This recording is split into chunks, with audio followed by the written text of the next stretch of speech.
Introduction. Hello दोस्तों, आज हम पढ़ने वाले हैं न्यूटन का द्वितीय नियम। यह नियम बहुत ही महत्वपूर्ण है क्योंकि यहीं से हमें बल का सूत्र मिलता है। बोर्ड परीक्षा में इस नियम से परिभाषा, व्याख्या और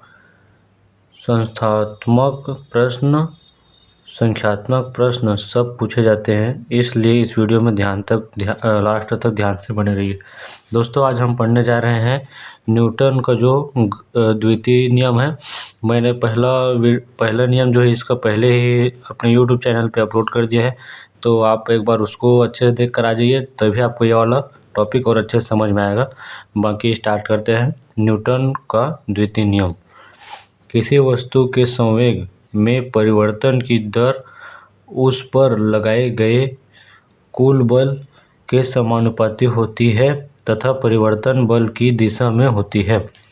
तो इसको अपने भाषा में समझते हैं। किसी भी वस्तु के संवेग में, दोस्तों देखो, किसी भी वस्तु का संवेग है, उसमें परिवर्तन की दर उस पर लगाए गए उस पर कुल बल लगाते हैं, उसके संवेग के परिवर्तन की दर के समानुपाती होती है तथा परिवर्तन बल की दिशा में होती है। और न्यूटन के द्वितीय नियम यही कहता है कि परिवर्तन हमेशा बल की दिशा में होती है। यही न्यूटन का द्वितीय नियम है।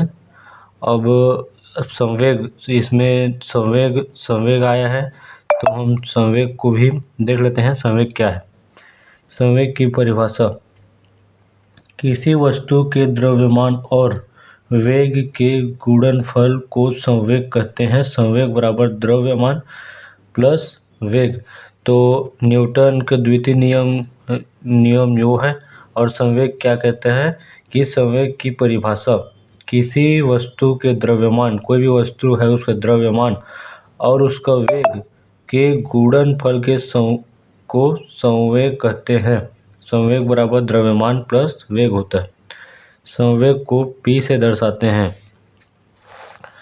अब इसे गणितीय रूप देख लेते हैं दोस्तों।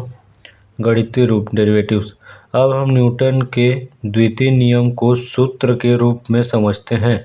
मान लो वस्तु का द्रव्यमान m है, प्रारंभिक वेग u है, अंतिम वेग v है। समय को t से दर्शाते हैं। संवेग में परिवर्तन: अंतिम संवेग बराबर m प्लस v, प्रारंभिक संवेग बराबर m गुणा u, परिवर्तन बराबर m कोष्टक में v माइनस u कोष्टक बंद। परिवर्तन की दर m गुणा a।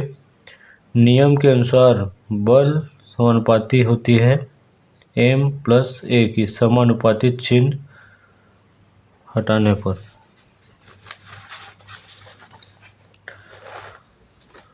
बल बराबर द्रव्यमान त्वरण F बराबर m प्लस a।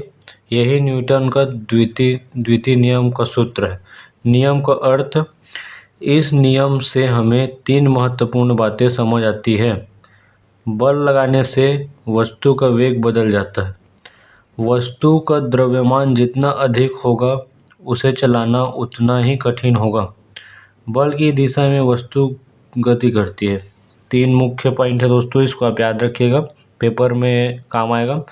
बल लगाने से वस्तु का वेग बदलता है। वस्तु का द्रव्यमान जितना अधिक होगा, उसे चलाना उतना ही कठिन होगा। बल की दिशा में वस्तु गति करती है। इसको उदाहरण देख लेते हैं। फुटबॉल को लात मारने पर वह तेज गति से आगे बढ़ जाती है। क्यों? क्योंकि बल लगाया गया। और उदाहरण दूसरा देखते हैं। खाली थैली आसानी से चली जाती है, लेकिन भारी थैली चलाने में कठिनाई होती है, क्योंकि भारी थैली का द्रव्यमान अधिक होती है। दोस्तों, आप अपने डेली लाइफ में ही देख लो, कोई भी अगर खाली थैली रहती है तो उसे आसानी से हम उठा लेते हैं, लेकिन वहीं पर मान लो वह थैली बहुत ही भारी है, तो उसे उठाने में कठिनाई जाती है। यही आप ये दूसरा उदाहरण में बोलना चाह रहा है, क्योंकि भारी थैली का उसका द्रव्यमान जो है अधिक होता है। इसको बोर्ड में कैसे लिखें?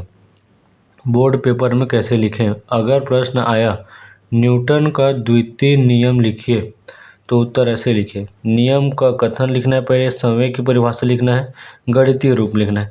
आपको इतना लिख के आना है, फिर पूरा नंबर मिल जाएगा। धन्यवाद दोस्तों।